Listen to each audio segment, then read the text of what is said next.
Welcome to my photo friends. I'm your host, Joshua. I'm a photographer, and for the past 10 years, I've been involved in the Elgin photographic community. Through those years, I've met dozens of local photographers. Meeting these photographers brings me genuine excitement. You see, photography can be a very individual activity, since there is only one person pressing the shutter button. By getting to know other photographers, I get to learn from their passion and knowledge. And by sharing these interviews, I hope any photographer can learn and become an even better photographer and artist. Before we begin, I'd like to thank a few people. First off, thank you to my lovely wife, Sarah. Her wisdom has been essential as I have developed this interview series. She has spent hours hearing my ideas and providing encouraging feedback. Secondly, thank you to Vern's Tavern. Jamie and the team here.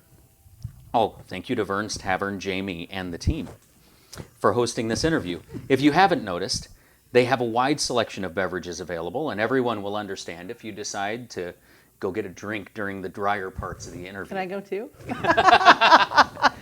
If we get to that third question, I think that'd be great. I'm thankful that we're able to use this space at Vern's today, and ironically, in a week, next Tuesday, we'll have another interview here. Lastly, thank you to Ray, who's managing the recordings. I'll be honest, I don't recall when I first saw Lauri's photography. It's years ago, but I do recall being struck by the grace and beauty in her architecture and automotive work. Lauri leads walks where she helps other photographers, in her words, see their surroundings differently. And I know that as her photos are displayed on the TV tonight, that you'll agree that she sees her surroundings differently. Please welcome Lauri as my next photo friend.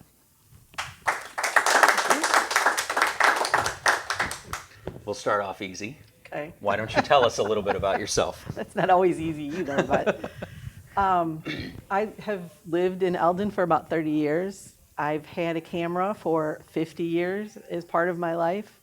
My mom kind of always had a camera too, so I have bins and tubs and photo albums that I can't even tell you how many, and it's overwhelming to try to organize and go through and what gets saved and what doesn't. But so photography has been part of my life, pretty much my whole life in some form or another. I always had it. Like the camera that I got when I was 10 came on all our family vacations, so it just was with me all the time. I have pictures from my slumber parties when I was 10. It's just something that I did and I still do. Growing up, we always traveled as well, which played into the photography thing. We went somewhere different every year on vacation. We drove and we camped. So that became, my window to seeing the world, period, and getting out of St. Charles is where I grew up. So we traveled. By the time I was 16, I'd been to 36 states, which at that time was kind of incredible. I don't think that's so incredible anymore, but that is instilled in me, that wandering and traveling and the itch to go somewhere. I'm like, now we haven't been anywhere for a while. I'm like, I feel the need to be gone for a while, but it also taught me to learn about and see different people and places, so I think that has fed into how I see the world. But I've worked in corporate. I was always in kind of marketing roles and things like that, so there was always a creative side. I took ballet from the time I was 3 for close to 40 years, I think. I taught ballet. That's creative. I was never really told as a kid that I couldn't do something. Unless it was something you're not supposed to do. But I was a huge tomboy. I helped work with my dad. He, here's a hammer, here's a nail, go smash your thumb type of thing. But we were never discouraged as kids to that, you have to be this or you have to do that, so that I think formed a lot of who I am as a person and my personality and how I kind of see the world around me. I'm not kind of tied to, one way of seeing things just in general in life. So after corporate world for a long time, I has it been 5 years, I think? Maybe closer to 6 or 7 years. I left that, thankful that I was able to do that because I have a very supportive husband, and tried to kind of do stuff on my own. I do stuff on my own in my own way, and it's not always how it should be or how it could be, but it's at my own pace, and I just kind of go with the flow with things. So photography's been that way too. You know, photo tours. I mentor people who need help. Either like I won't. If somebody comes to me and wants to learn how to use their camera, I'm not going to do that. Could I? Probably, but if somebody's struggling with their creativity, if somebody wants to go on a photo walk or anywhere, or even I do tours of Chicago too, and say they want to go certain places, but they want to come home with images that are different than what you usually see. Then I'll help people do that. It's a little bit different than I don't know, I kind of see it as a little bit different than people who teach photography. To me, it's more of a teaching creativity or teaching a different way to view and see what's kind of going on around you. So, on that note, yes, the world's filled with photography. It used to be that you'd say, to be a great photographer, you'd emulate the photos that are in National Geographic. And now there's photo magazines and social media, and it seems like everybody's taking photos. So how do you maintain that unique perspective when there's so much photographic noise around? So that goes back to what I was kind of just saying. I think it's in me, right? It's part of who I am. It's part of my personality. I don't see the world in general, not just photographically, in the same way as everybody else. I never followed the trends when I was growing up. I wasn't into what was popular. Like, I never watched the popular TV shows or wore the clothes that everybody else was wearing. I mean, I'm very much an individual. I'm very much independent. And I think that is how my photography is informed. I can't help it. So I can't help but notice something that's different.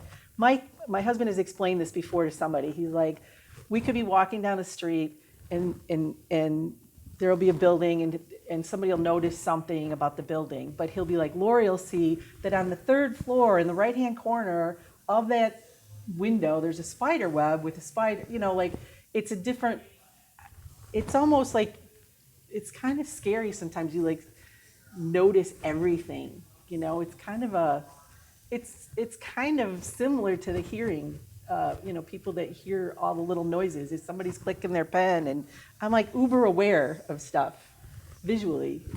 And yet, you've attributed this to your upbringing, and it does sound like you believe that this can be developed because you lead photo walks and teach people to see. Yep. So tell us a little bit about that I think process. that you can. I mean, it may be more difficult for some people than others, and I think that people get hung up on taking those photos, right? We all want to have those shots, the whatever it is, the epic this or that, the iconic places, the iconic, sunrises and sunsets and that sort of thing. And I think that people tend to get caught up in that, and they forget about what else is going on. There's other pieces of those epic photos that are also epic photos. So there's things that I teach exercises. I don't allow editing when we do this. I have like a 6-course or 6-lesson mentorship kind of thing that I go through. I usually don't allow editing because, like, I learned on film. I had to make sure it was right. I was spending my allowance on film. I didn't have that much money. So I didn't have money to go out and just spend. Now it doesn't matter because you can click away and pick the best shot. But if you teach people to slow down, which is, I think, one of the biggest things, is to slow down and pay attention to what you see. And also to look for the images. I think, again, we get caught up and we're like, especially if you're traveling, because you're traveling, you're in a new place, and you're like, ooh, this. I have tons of travel images that are like, they're a photo of where we were. They're not great images. They're not fine art images that I'm going to put on for sale somewhere. They're recording my trip. But if you slow down and pay attention, you can find better shots within those scenes that you're all, caught up in. But I think a lot of people don't take that time. Yeah. They're not deliberate, not as deliberate as they could be to create the image. Not just take the photo, but create the shot. How about this? I left your titles in there because I'm going to Yes. cheat. Nope. It says 56 Pontiac station wagon. I wouldn't know. I mean, I might remember that, but this is, and this one became an unusual one for me because I was standing at the rear of the car, and the hood was up, and the car, it was a station wagon, so it was a little tall. So I had to be kind of on my toes a little bit, and I caught, so the whitish stuff is the top of the car, so it kind of created almost like a funny film filter, to be able to shoot that from behind the car, and the hood was up, so I was shooting at a different So the white is literally the roof out of focus. Right. That's fantastic. A little bit, or the reflection of it, okay. the color. Yeah, that's great. But that's just something I try to do when I shoot a lot of car shows. What can I do differently? Like, that's always in my head. How can I make this different? I have, 100, 200, who knows how many, 57 Chevy Bel Air hood ornaments. Like, I don't even shoot them anymore because I can't, unless it's different for some reason or I can make it different, I don't take the photo anymore. So I'm constantly pushing myself to walk around, talk to the guy, tell him to raise the hood, ask him to lower it, ask him to open the door, whatever it takes to find a different way to create the image. You keep leading into my next questions. Everyone creative who has ever owned a business understands the dilemma of the product that sells versus the product that I really want to create. And we feel lucky when we find those two things align. But really, there's a third segment of creativity, and that's what sharpens your craft. How do you resolve the difference between photos that do well on social media or in sales and the photos that will sharpen your craft? I think that's all separate things. So the images for social media are social media. Like, I don't put a whole lot of weight on social media. I'm going to do what I do because that's how I am. So I'm not trying to change everything every time an algorithm changes on Facebook or Instagram. I'm going to put what I want out there. I honestly, over how long has Instagram been around? I've had one sale because of Instagram.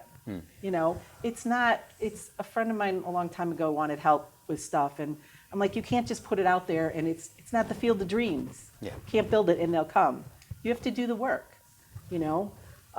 So it depends on your audience. If I was a wedding and portrait photographer, seniors or whatever, I'd be putting all that stuff on Facebook all the time because that's where your customers are. That's where the audience is. Instagram too, probably. But my stuff is more fine art. It's more commercial. There's people, like, it goes into hospitals, it goes into corporate offices, it goes into apartment, condo buildings, like in the city. So those people aren't on Facebook. That's not where they're looking for their artwork to put on their walls. A collector here and there finds me on Facebook, that kind of a thing.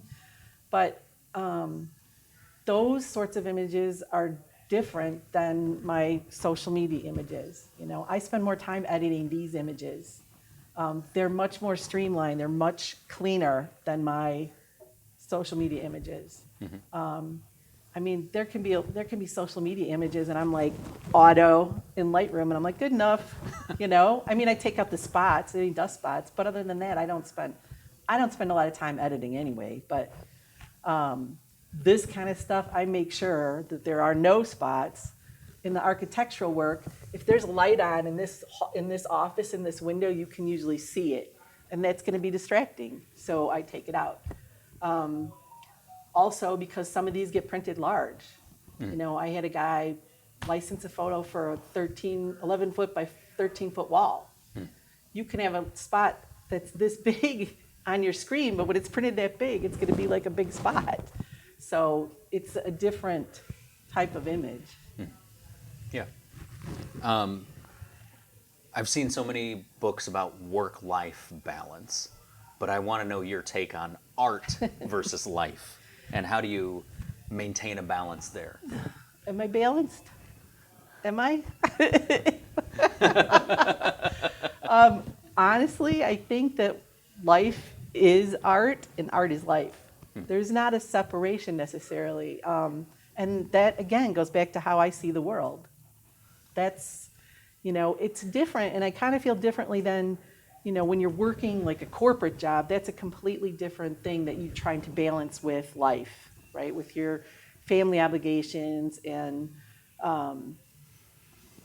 financial obligations and all that. And obviously, even with art and creativity and your life, it's still a balance. You still have to pay your bills and you know be responsible for what you're supposed to be responsible for if you have a family and all that kind of stuff. But I think that if it's part of who you are, I think, as an artist. It's not just a photographer. We're artists. I mean, and that's taken a long time. History will show you, that was never a thing. They never accepted the photographers as artists for a long time until Ansel Adams and all those guys got that group together and started exhibiting and stuff. But I think that if you are able to live your life as art and be authentic in who you are and what you're doing, that isn't a thing that you have to try to do is balance. I think it becomes the way it is. I think you just are.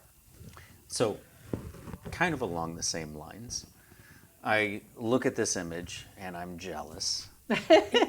But there are times that you aren't able to create this. I call them art doldrums, when the creativity isn't blowing. Yeah. How do you deal with that? Do you have, a go-to inspiration point? Is there anything that is a trigger for getting the ball rolling again?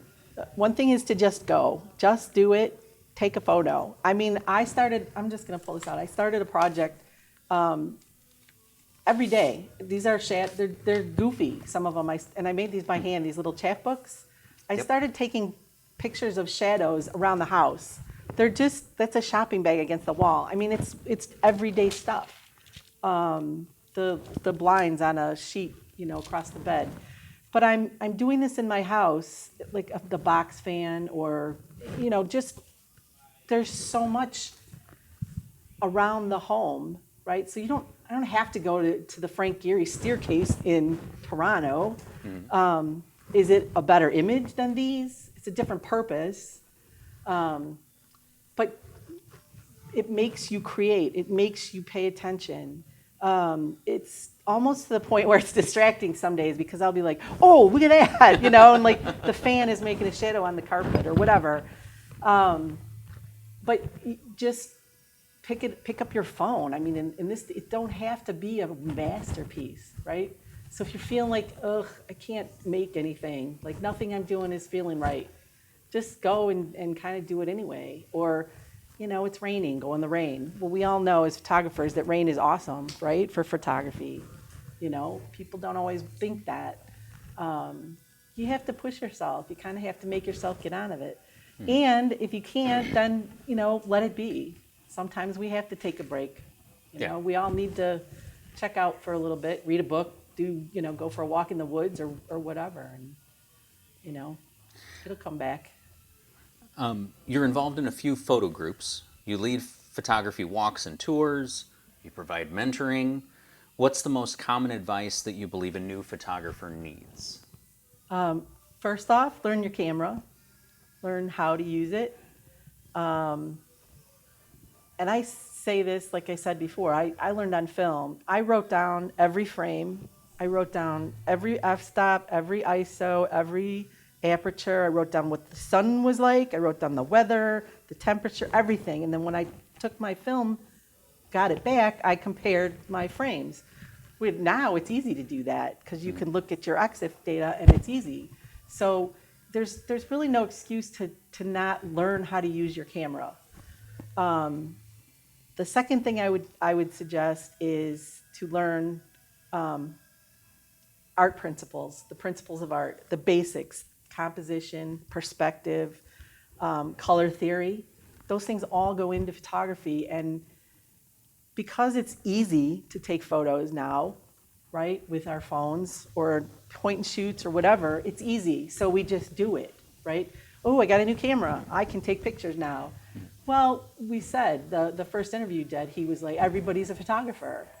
But not everybody learns to compose or learns what you keep in the frame or leave out of the frame. Or they don't know why it works.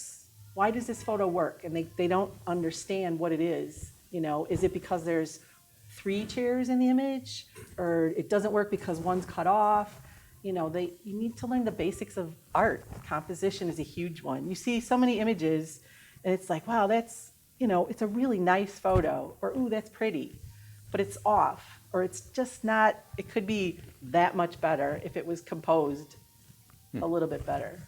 And I think composition is a huge one. Yeah. What about, have you noticed patterns or ruts that seasoned photographers get stuck in? Yeah, creating the epic image. Or I have a guy that I follow. He does amazing work. And I understand why he does it, but it makes me insane. He's in these crazy, crazy, unbelievable places. He does ice climbing. He does mountain climbing, all this place. And they're incredible, incredible places. He always has a person in his photo, always. And the person is like, you know, looking this big because you have this huge ice cave or this huge mountain, or they're up on this peak over here and he's over here. Or it's himself. Like, he does a lot of that too. And I'm like, can't you just for once not put the person in there? We get the perspective thing. We understand scale, you know, but. So there's some of that. I think that some of them are so zoned in on what they always do that they don't veer from it. And it's like, that's great, you know. You're really good at taking photos of the mountain or whatever it is, but what else can you do, you know? Yeah. Speaking of, like... What else can you do? Yeah. This goes back to trying to do something different with the cars. Sometimes I'll go to a car show and I'll be like, I'll get bored because there's nothing unique there, or there's cars, you know, I'm on the lookout for cars I haven't seen before. Is there something rare that's not been at a show that I've seen or whatever? And then I'm like, okay, now what? So this is a 5 exposure, in-camera multiple exposure. You know, so I'm very deliberate about that too, though. I mean, multiple exposures and blurs are were kind of a thing, or getting to be a thing, or I don't know if it still is, but, and I'm like, okay, well, some of them are okay, and they're okay, but it's like anything, you still have to be deliberate. You can't just do it, you know, and be like, oh, maybe it'll turn out. I mean, you can, sometimes you get lucky, but it's deliberate. So that's a taillight of another Bel Air. And I was just deliberate where I wanted the center and where I turned to take each image, each exposure. And I love it for its abstractness, and it took me a little bit to, like, without looking at the title, to, like, yeah. So the next 2 images that I'm going to put up are, I'm going to tell you this intentionally, they're both local, and that has to do with the question. So the first image is... I'm like, I didn't send you any from here. Okay. As in the Chicago. I know, but I had some from here in Elgin that I was going to send you, and I didn't. Okay. So this says, to all trains, Union Station. And then I'm going to also pull up this one. I say it's local in that you can go to most any car show and see a Bonneville. So we'll leave it on the train station for now. And one of my favorite observations from talking to photographers is this. There are so many photographers who want to travel to, name the place that's not in the Midwest, okay? And are equally surprised at the photos that are captured in the Midwest. You've written quite a bit about travel photography. How do you rectify shooting the boring stuff that's local with the exciting stuff when you travel? So I think that's a mindset. And I go through it too. You know, I'll go to the same spot all the time and be like, what am I doing here? I'm not going to find anything different. but you can, you can go at different times of day, different weather. You can always find something different. Obviously, we have Chicago at our beck and call right here, and there's endless opportunities there. I've shot Union Station quite a few times. I try to do things differently. I went on one of the Chicago Architecture Center's tours, a walking tour there. We got to go into a couple rooms you don't get access to. So that's another way to see a different area of the same place that you've been many times. I one time went only to Union Station. I took a friend, we took the train, we got off in Union Station. That was the same day as the tour. We did the tour, and then we walked all the way around Union Station, took photos of the station, around the station. I only took my 100 millimeter lens. So that was a struggle for me, because I usually shoot with my 100 to 400 when I'm shooting architecture. And I was like, oh, that's it. I can't do anything else. So I forced myself to find different compositions that I normally would. So it's and again, like with the multiple exposure, if you're bored, do something different. I've got architecture stuff from down here of the buildings. There's some cool architecture in Elgin. Yeah. And I started doing multiple exposures of things. So they look different. You might not, some of them might not know they're even here, Yeah. But I mean, we all get bored, it's like, sometimes it's just your frame of mind.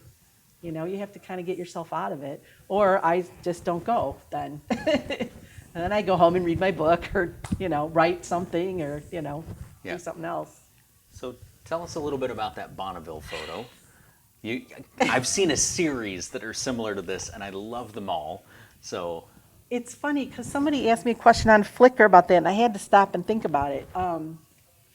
Because they're like, is that on the, I'm like, I'm pretty sure that's on the trunk.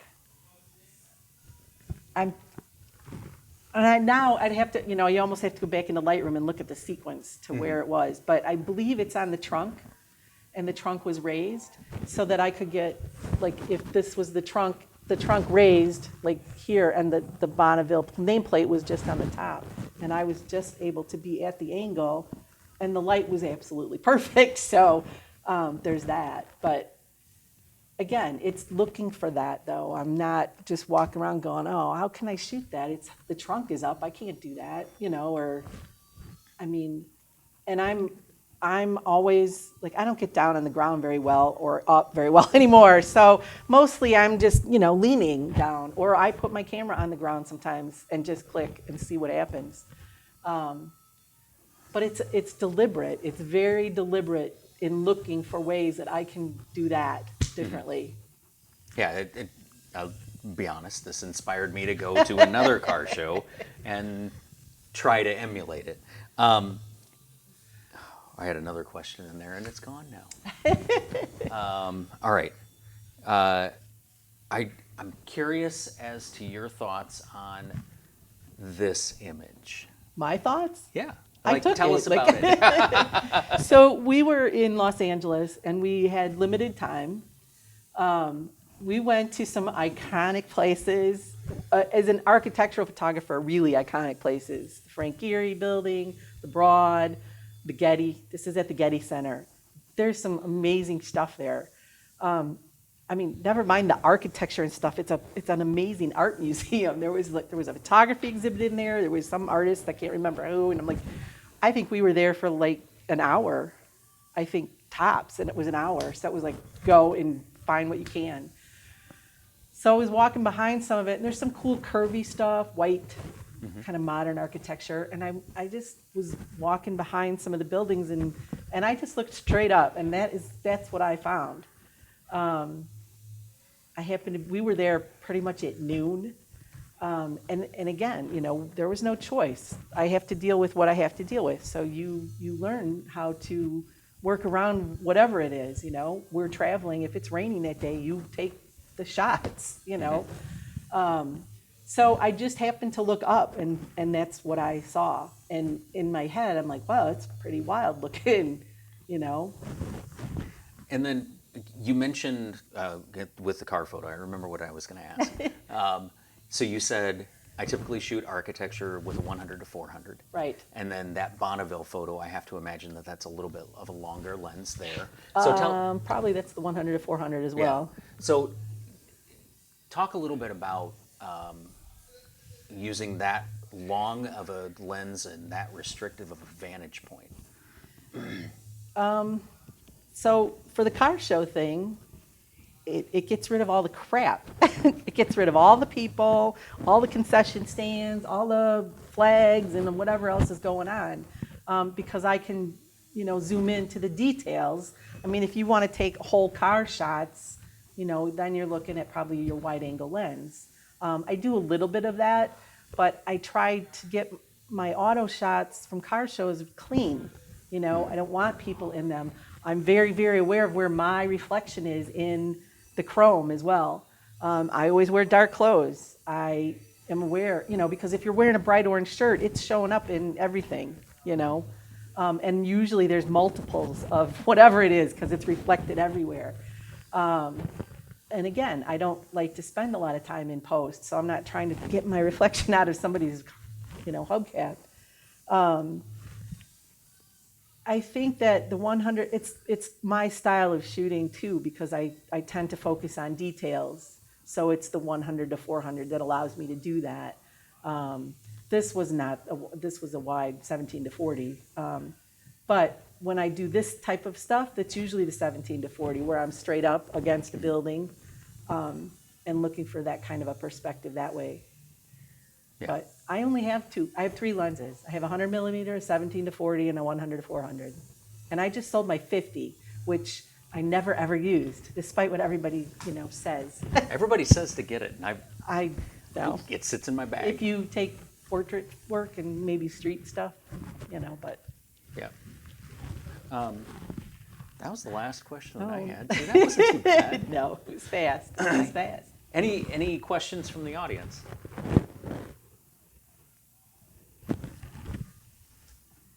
Yeah. You said you have had cameras ever since you were little. Yeah. Who taught you how to use the cameras? Well, I mean, when I was 10, it was just a, Kodak X15 where, you just took the picture. So I don't think, I didn't really have anybody teach me. And when I was 16, the first thing I bought with my paycheck was a Minolta XG1 35 millimeter camera. And I taught myself at that point. I think that the eye thing is, some people have it and other people have to work at that.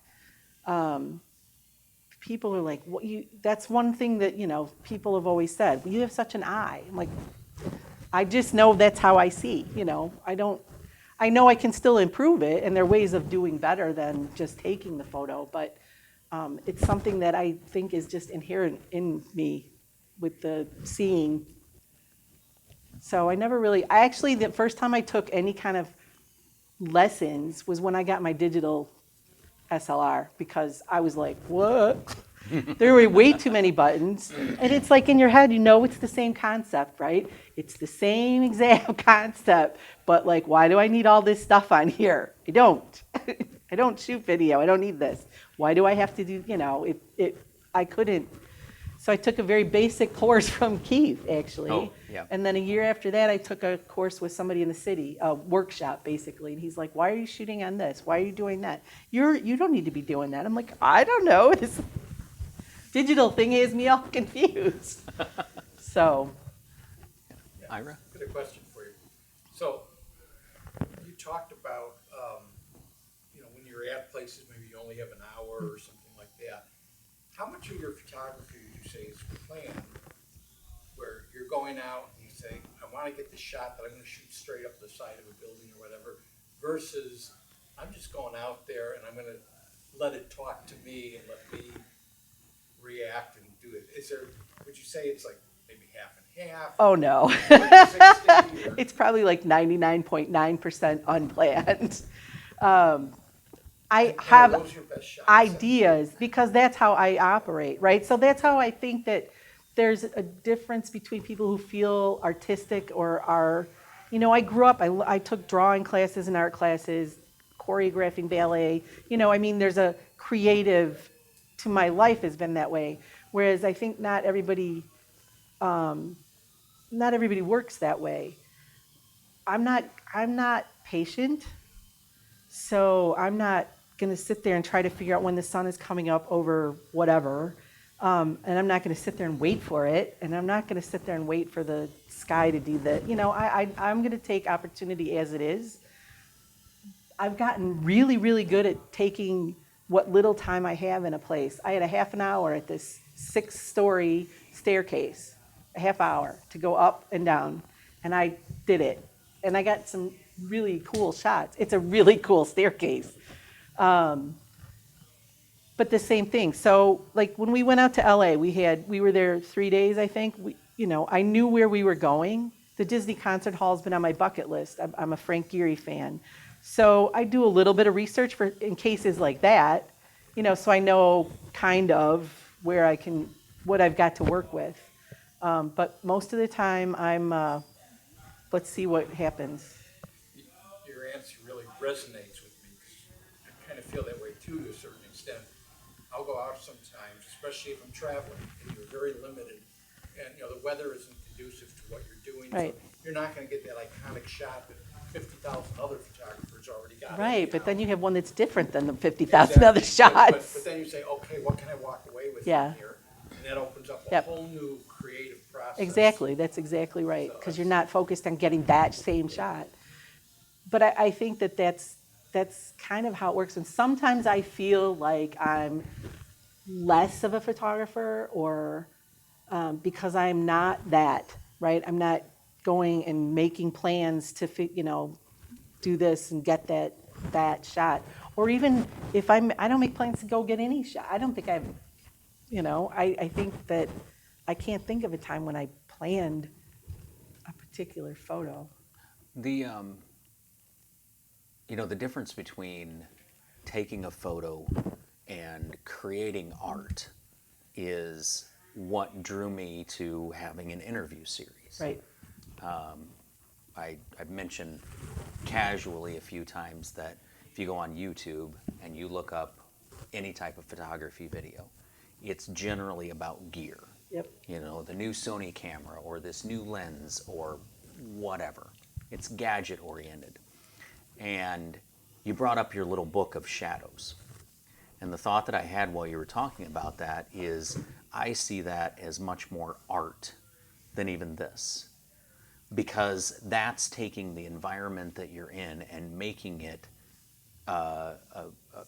bringing your beautiful perspective to life. Mm-hmm. The thing that you saw that nobody else saw. Right. That's where the difference between the record shot, or in my case, I often emulate other people's work. They got this one photo, and so I'm going to frame mine the same because I really liked their outcome, and I'm hoping to have the same. And the uniqueness of your photos, your shadows book, is phenomenal. I remember seeing those photos on Facebook and being like, dang it.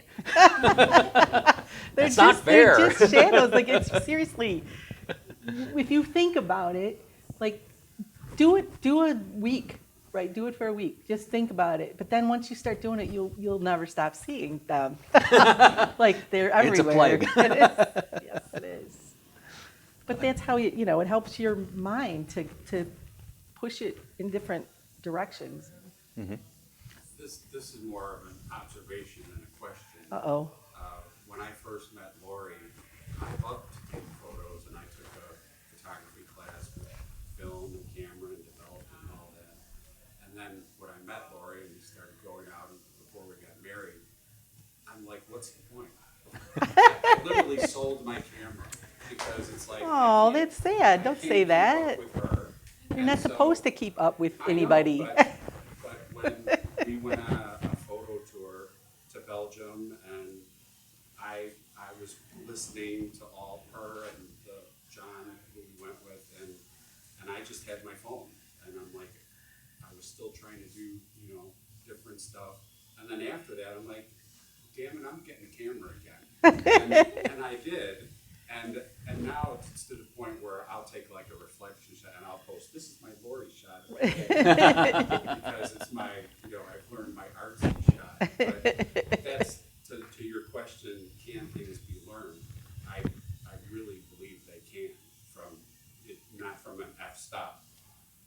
perspective, but from a seeing perspective. Well, I've Yeah. seen it. We went 2 years ago to Budapest and ended up in Munich, and a couple of friends went with us, and they're not photographers. They're not anything, but the one woman was watching me, like I could tell, and she would show me, so she was paying attention, and she was just learning. She wasn't trying to really, be like a photographer or learn more, or this is going to be her hobby now, but she was taking better vacation photos because she was paying attention to kind of some of what I was doing.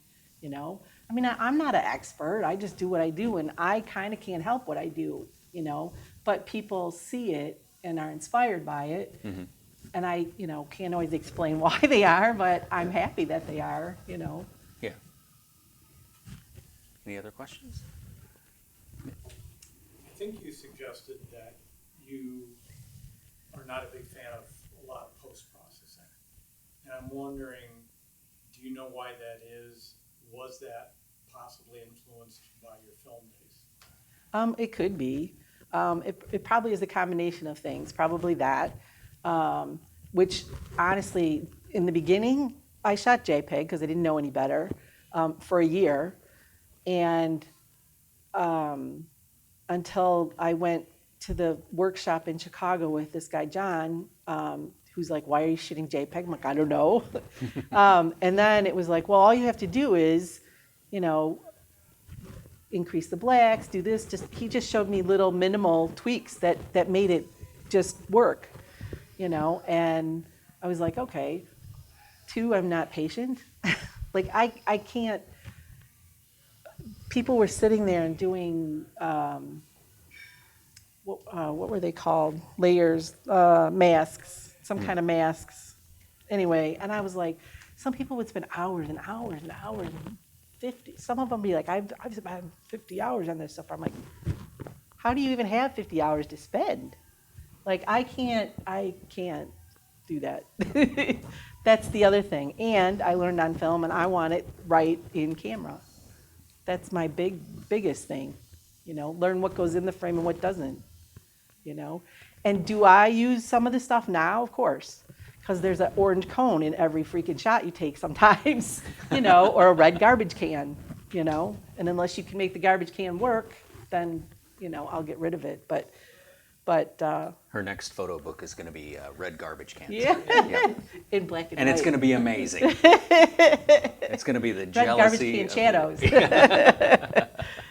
So no, So you brought another book. I did because this has been a work in progress for a while, and I've been to the Arctic and Antarctica, and it occurred to me on the second trip to Antarctica, that not the second trip to Antarctica, that's still to come, right?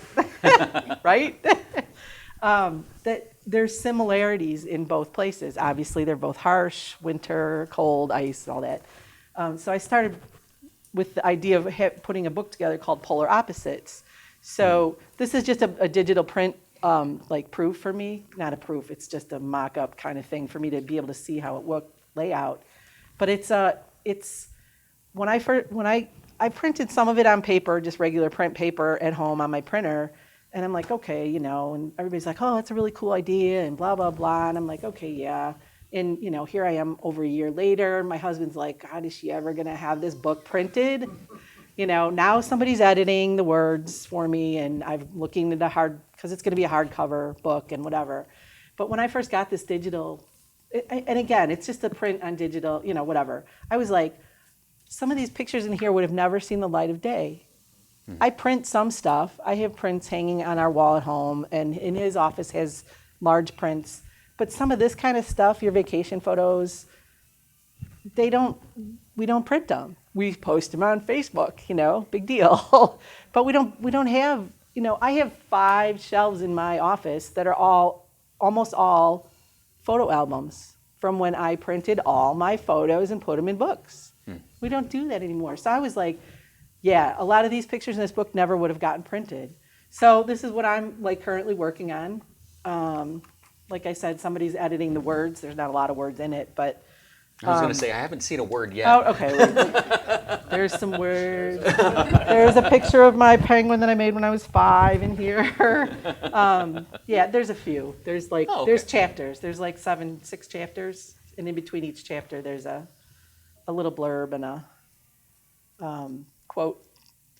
But this is the kind of stuff too, like that helps you stay creative in different ways. What are you going to do with your images, or what can I do with the images? This came out of, I don't know, out of nowhere, this Everyday Shadows book. Not out of nowhere. I watched a presentation from, I'm not going to remember this guy's name, a photographer, and he does what they call chapbooks. And they're typically chapbooks are for poetry, and poets use them. And he does them for his photographs. And I thought, okay, well, I'm going to take it a step further, and I'm going to learn how to make the book by hand, because we all want to do something extra with our time.